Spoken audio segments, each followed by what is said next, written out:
자, 이게 무슨 말이냐, 이런 말씀을 드리고 싶어요. 제가 아이들에게 프레임을 만들어줄 때 이런 방법으로 수업을 합니다, 실제로. 자, 여기에 문제가 있어요. 이 문제는 사실은 고등학교 때도 단골, 중학교 때도 단골로 나오는 문제예요. 문제가 어떤 거냐면 포물선 두 개가 이렇게 있는데, 곡선이 있는데 여기 부분, 요 빨간색 부분 넓이 어떻게 되니? 이렇게 되는 문제예요.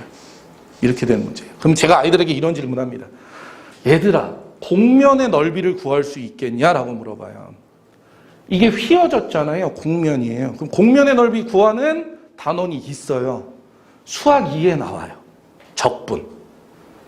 그럼 이런 겁니다. 반대로 보면 우리가 적분을 배우기 전까지 출제자의 관점으로 제가 바꿔볼게요.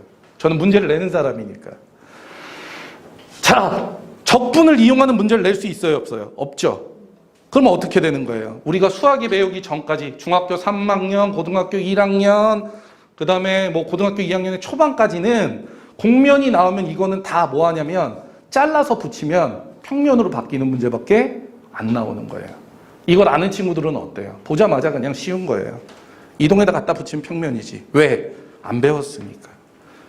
이게 입시입니다. 책의 구성이에요. 제가 수학하 들어가면 이래요, 아이들에게. 얘들아, 수학하는 도형 배우는 건데 너희 중학교 내내 도형 배웠는데 도형에서 뭐 배웠니? 그럼 막 하나 한 명씩 대답해요. 그럼 제가 얘기해요. 싸를 배운 거예요. 싸가 뭐예요? S 사이드, A 앵글 두 개 배웠다. 그럼 질문 두 번째. 이 두 개가 관계가 있을까? 그럼 다 자기 대답을 해요. 다 맞아요. 제가 일부러 그렇게 질문을 짠 거예요. 왜? 자신감 좀 가지라고. 자, 변과 각은 관계를 가져요. 각이 커지면 마주보는 변의 길이가 길어지거든요. 이거를 사인 정리라고 해요. 근데 어디 나오냐면 수학 1에 나와요. 그래서 아이들에게 얘기합니다. 변과 각은 관계를 갖지만 이 변과 각의 관계를 구체적으로 다룬 게 수학 1이야. 특히 삼각함수라는 파트다. 그럼 수학 하에서는 변과 각을 볼 때 어떻게 봐야 돼요? 분리해서 봐야 되는 거예요. 변은 변대로, 각은 각대로 봅니다. 그런데 각에 대한 질문을 해줄 수가 없어요. 그래서 수학 하에서는 다 길이에 대한 부분, 좌표에 대한 것만 나오는 겁니다. 아이들이 공부할 방향성이 덜어져요. 그래서 아까 제가 말씀드렸잖아요. 중학교 1학기는 꼼꼼하게 해야 되거든요.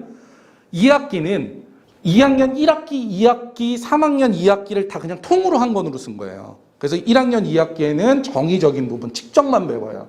길이가 몇이냐, 넓이가 몇이냐, 뭐 위치가 어떻게 되냐, 모서리의 개수가 어떻게 되냐, 꼭지점의 개수가 어떻게 되냐, 이런 것만 해요.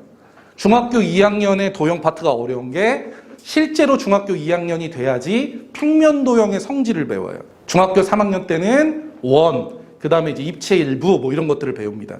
중요한 건 뭐냐? 수학 하를 하려는 친구들은 중학교 2학년 2학기가 잘 돼 있어야 돼요.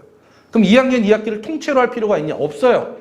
왜? 중학교 때는 변과 각을 균일하게 다뤄줍니다. 변 50%, 각 50%. 근데 고등학교 수학 하 할 땐 뭐라고 그랬어요? 도형 예방 정식은.